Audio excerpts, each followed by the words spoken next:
Hello, friends. This is your social studies for Monday, 9:14 or Tuesday, 9:15, depending upon which class you are in. Today, we're going to talk about transportation and changes in transportation in North Carolina. From steamboats to airplanes, how has transportation changed in North Carolina over time, and how do these changes affect the way that we live? I want you to think about that question. All right, so we started with steamboats for transportation. Steamboats are watercrafts that use steam for power. They go because a paddle wheel is pushed by steam to make the boat move. They first appeared in North Carolina waters in 1812, and they were used to transport goods inland. People also rode on them. Then we moved to horse and buggy. This was a primary mode of transportation between 1812 to 1915.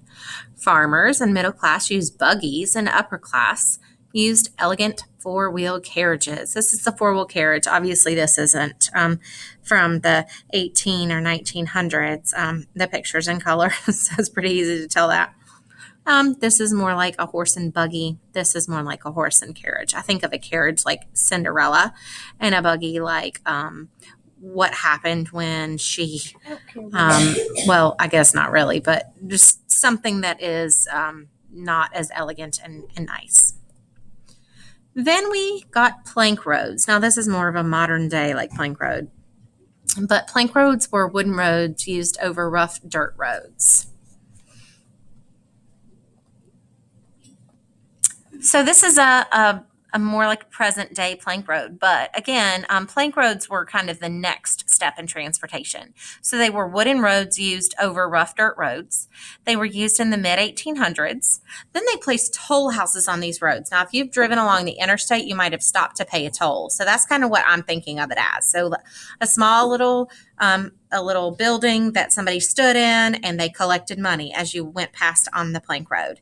And that helped pay for the construction of those and new plank roads. They didn't last very long though, because people took alternative routes. And who wouldn't to avoid paying tolls, right, y'all? Next came the experimental railroad. So I'm sure you've crossed over railroad tracks. Well, these were basic railroad tracks. However, horse-drawn carts on rails went on these experimental railroads, not the locomotive trains. Okay. There were two in North Carolina, one in Raleigh and one in Fayetteville. Next came our railroads. So the Wilmington and Raleigh Railroad was the first railroad in North Carolina in 1834. North Carolina was one of the first states to have railroads. They were the most efficient way to travel at that time. In 1840, the 161-mile railroad from Wilmington to Weldon was the world's longest railroad. And next came automobiles. So in 1898, the first automobiles began appearing in North Carolina. They were called horseless carriages. Gilbert Waters was the genius that decided to put an engine in a buggy in 1900.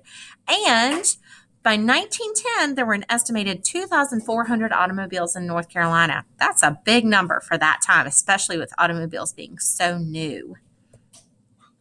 Here's a little bit of change in transportation from 1900. This is through 2000. And when I think about 2020, I think about like Teslas and smart cars, y'all. So think about adding that on to 2020 as well.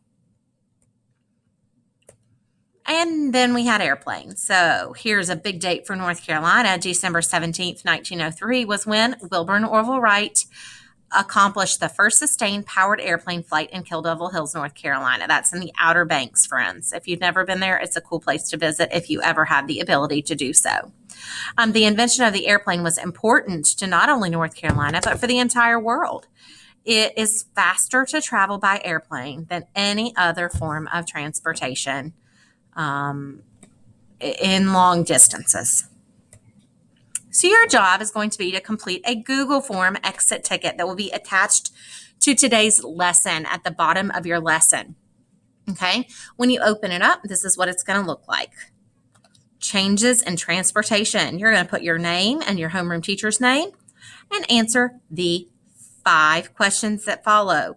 Press submit. When you get done, make sure to go back to your assignment and click Mark Complete in your Google Classroom so that we can know that you are all finished. Well done today, friends. Hope you enjoyed it.